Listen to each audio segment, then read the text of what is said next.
Hi guys! So, get ready with me. Charot. Pupunta ako ngayon sa city kasi makikita magkikita kami ng sister-in-law ko. Magkikilay tayo. Gamit ko itong eyeshadow palette. Tapos, ewan ko kung pwede to. Pero ito yung ginagamit ko minsan. Kasi, ang ganda niya lang. So, lalagyan ko nito. Babasahin ko yung brush. And then, saka na kukuha. Ito yung ginagamit ko. Hindi ko alam kung pare-pareho lang sila ng texture whatsoever. Ayan, 'di ba? Hindi pantay. Pantay 'di ba? So, ayan. Ewan ko ba, trip ko talagang gamitin 'to. Although, may gusto kong ewan ko ba, pero nung na-discover ko na pwede naman palang gamitin tong eyeshadow palette sa aking kilay, parang natripan ko na to. Actually, yung gamit ko talaga is etong, ano ba tawag nito? Stamp ng Pink Lash. Tapos, ewan ko, parang mas gusto ko yung, ng aking kilay pag ito yung ginamit ko. Ayun. And eyeshadow naman ngayon. Syempre, ito pa rin gagamitin natin, 'di ba? Para sa ating eyeshadow. So, gagamitin ko lang etong medyo light naman, tapos susunod ko 'to. Ayan.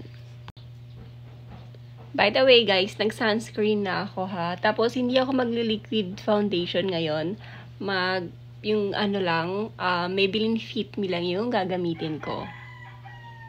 Oh, ayan, 'di ba? Hindi halata, 'di ba? Mainit ngayon, so dapat yung natin, makeup parang fresh lang, ganon. Next naman, ay maglalagay tayo ng eyeliner. By the way, yung mga eyeliner yung mga ginagamit ko is hindi branded ha. Yung branded ko lang na is tong Maybelline, By the way, guys, yung gamit ko lang is yung Maya, yung nabibili lang sa tabi-tabi na makeup.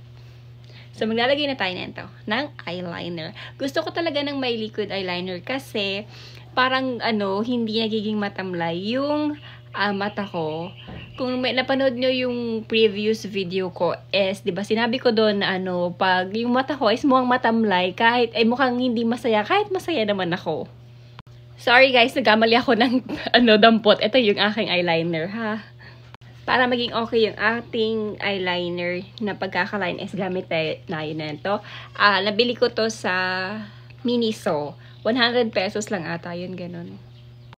Ayan, tapos na tayo dito sa part na to. Wala akong wing kasi parang feeling ko hindi bagay sa akin yung may wing, whatever. Dito naman tayo sa kabilang part. Ayan, ganyan lang. Antayin natin siya patuyuin. Alam nyo, ito lang yung medyo downside ng mga ganito na brand. Yung dyan lang sa tabi-tabi, ang tagal matuyo.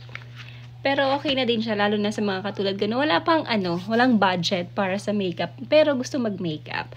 So far, okay naman siya. At nag-next natin ay itong nabasag ko na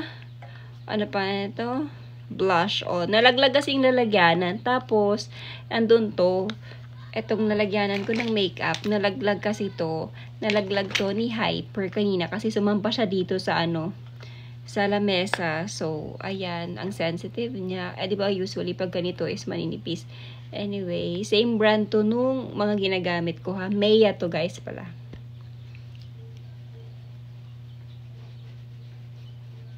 Wala pa pala akong foundation ha. Lang yan. Sunscreen. Tinted sunscreen yung gamit ko, yung Bello. Ipa-up natin. Diba?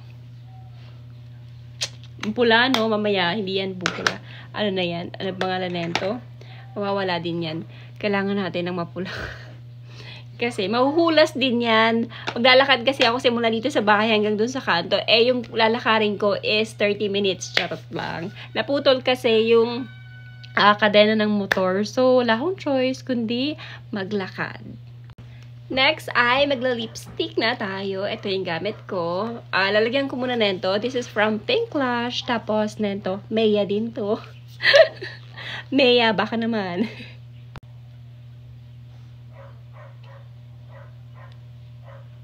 Ayan, ang ganda niya, no? Tapos, sa patungan ko nito. Actually, kaya ako nilalagyan nito kasi, eto, nagstay siya ng matagal. Pero, ang pale kasi ng kulay para sa akin. Parang hindi siya bagay sa akin. So, kaya ako pinapatautungan ng ganitong color. Ganyan. Medyo pinkish or reddish, whatever. Tapos, para magtagal.